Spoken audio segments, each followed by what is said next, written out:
7 choses qui le feront tomber profondément amoureux de vous.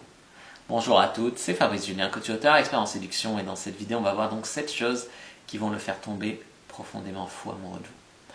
La première chose dont j'ai envie de vous parler, c'est s'il y a une grosse connexion profonde entre vous. Par exemple des valeurs hautes similaires.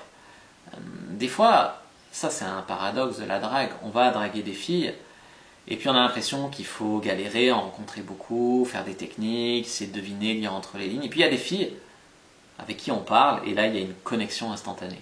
Ça se fait tout seul, on se comprend, on sent qu'on est bien avec l'autre même si on n'a rien à se dire spécialement. La présence, ça doit être un truc qui se fait au niveau des inconscients ou des hormones. On se sent bien avec l'autre.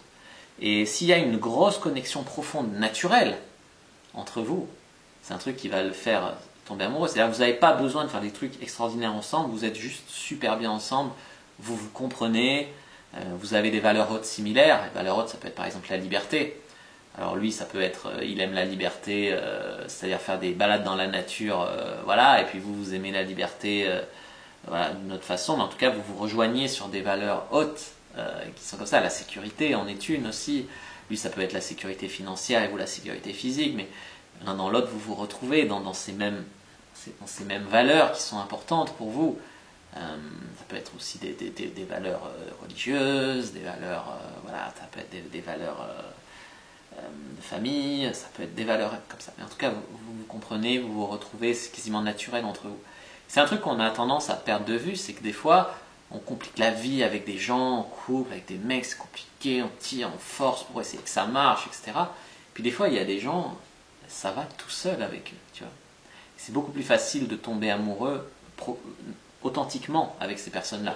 Tu peux tomber amoureux par l'ego, c'est-à-dire il ne me veut pas ou ça marche pas, je veux me prouver que je peux. Si ça marche, ça veut dire que je suis jolie. Si ça marche, ça veut dire que je suis une fille intéressante. Vous pouvez forcer, tordre, c'est l'ego qui parle. C'est l'ego qui veut être amoureux, qui veut rendre l'autre amoureux pour se prouver des choses. Non, là je te parle. Quand c'est fluide entre vous, que ça marche, ben ça c'est magnifique. Point numéro 2.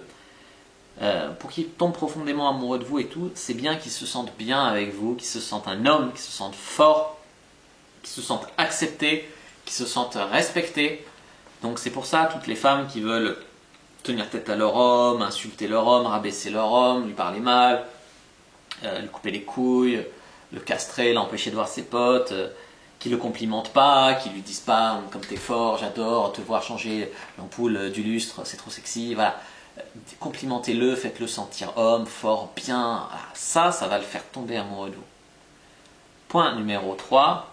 Un homme a besoin de se sentir à la hauteur pour vous. Il a besoin d'avoir envie de s'occuper de vous, de vos enfants, de faire des projets avec vous, etc. Donc on a déjà parlé un petit peu d'avoir des valeurs similaires. Là, l'intérêt, c'est d'avoir des projets similaires. Envie de faire des enfants avec un agenda similaire. C'est-à-dire... Pas vous dans 10 ans et lui dans 1 an, tu vois, il faut que ça coïncide. Par exemple, vous deux, vous avez envie d'avoir des enfants dans 2 ans. Ça, c'est un agenda et des projets communs. Vous aimez vivre à la campagne et lui aussi. Vous avez envie plus tard d'avoir une maison tous les deux à la campagne avec des poules. C'est magnifique. Tu vois, ça, c'est des projets, des agendas communs. Et il se sent à la hauteur pour vous. Il y a des femmes qui tout de suite essayent de rabaisser le mec, de lui dire qu'il sera jamais assez bien, qu'elles ne seront jamais acquises, que ci, que ça. Non, un homme, pour tomber amoureux, il a besoin de se sentir à la hauteur pour vous. Il a besoin d'avoir envie de se dépasser un tout petit peu, hein. Mais si vous lui mettez la barre là, en pensant que voilà, il peut se décourager et s'interdire de tomber amoureux et aller en voir une autre qui sera peut-être plus accessible. Et si vous êtes en train de regarder cette vidéo, c'est que le mec, vous avez envie de le faire tomber amoureux. Donc ne jouez pas la meuf inaccessible, jouez la meuf accessible, pas la meuf facile, pas la meuf où il n'y a pas besoin de faire d'efforts, mais quand même la meuf accessible. Ça, c'est important pour vous. Point numéro 4, il sent qu'il peut se confier à vous, qu'il peut se laisser aller, qu'il peut avoir confiance en vous. Il vous révèle ses petits secrets, il vous révèle les trucs dont il a eu honte. Il sent qu'il peut être lui-même avec vous, que voilà, vous n'allez pas le juger, vous allez l'aimer pour ce qu'il est, voilà, il peut se livrer à vous en fait. Et ça, c'est très important. Point numéro 5, vous êtes un petit peu comme sa muse. Alors soit vous l'inspirez, voilà, mais sans être comme la muse d'un chanteur ou d'un peintre, vous pouvez être une femme qui est derrière lui, qui l'encourage, qui le soutient, voilà, qui l'inspire aussi. Ça ne veut pas dire que lui, il ne peut pas vous soutenir, vous encourager, vous inspirer, mais c'est important pour un homme qu'une femme le tire vers le haut, le soutienne, etc. Point numéro 6, il faut qu'il y ait beaucoup de désir entre vous. Il y a beaucoup de femmes qui disent « je veux d'abord qu'il tombe amoureux et après on couchera ensemble ». Non. Le sexe, ça brise la glace, le sexe, ça crée des liens, le sexe, ça fait sécréter des hormones de l'attachement. Le sexe, c'est super important, mais le mauvais sexe, ça marche moins bien que le bon sexe. Il y a des gens qui ont un feeling naturel, sexuel entre eux, et il y a des gens où des fois c'est que la technique, mais dans tous les cas, il faut qu'il y ait beaucoup de désir, beaucoup d'orgasme, beaucoup de plaisir, beaucoup de sexe entre vous pour tomber profondément amoureux. Et le point numéro 7, c'est que il y a souvent un truc inconscient qui peut le faire tomber amoureux, un truc dans les inconscients. Pourquoi des fois il y a des femmes, elles tombent que amoureuses de mecs qui sont violents? Dans leur inconscient, elles ont besoin de sentir, voilà, parce qu'elles ont peut-être leur père était violent, peut-être, je sais pas la raison, hein, elles ont un trauma, un truc qui fait qu'elles sont attirées par ces hommes-là. Dans l'inconscient, on a des trucs qui nous font tomber amoureux. Les hommes aussi, peut-être que vous lui rappelez sa mère pour certains trucs, peut-être qu'au contraire, vous êtes le contre-pied de sa mère et c'est ça qu'il aime. En tout cas, c'est ça qu'il aime inconsciemment, qui fait que c'est plus fort que lui.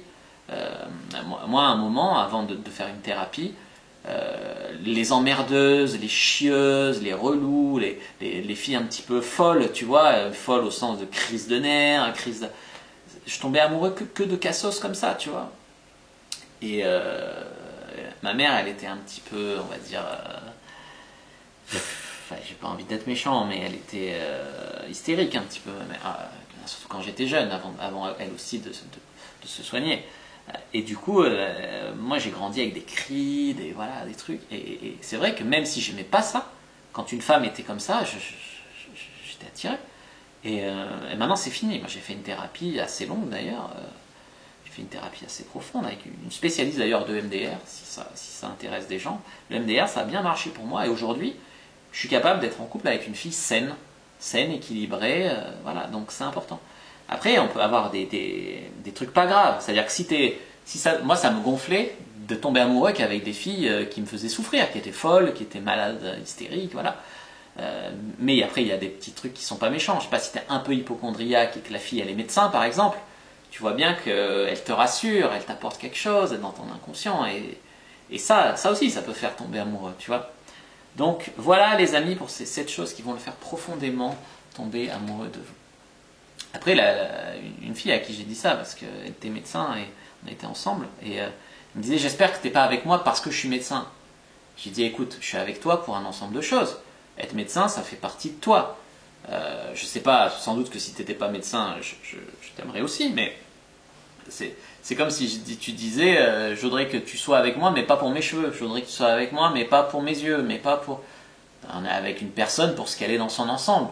C'est pas comme dire je veux pas que tu sois avec moi pour mon argent. Ça sous-entend qu'elle est avec lui que pour l'argent et que le mec lui plaît pas du tout. Non, c'est pas ça. Mais on n'en est pas là, tu vois. Mais voilà, donc une personne, c'est un ensemble. Voilà. N'hésitez pas à mettre un like sur la vidéo si ça vous a plu, à commenter, si vous avez des questions, je répondrai avec grand plaisir. Vous abonner à la chaîne, activer la cloche pour ne pas rater les prochaines vidéos, sur les réseaux sociaux, Instagram, Twitter, Facebook. Rejoignez le groupe privé à la communauté de la discipline sur Facebook pour rejoindre les gens qui, comme vous, s'intéressent à la séduction et à la sexualité. Téléchargez votre guide offert Comment exciter un homme sans passer pour une fille facile dans la description de la vidéo. Moi je vous dis à bientôt et que le dieu de la séduction soit avec vous les amis.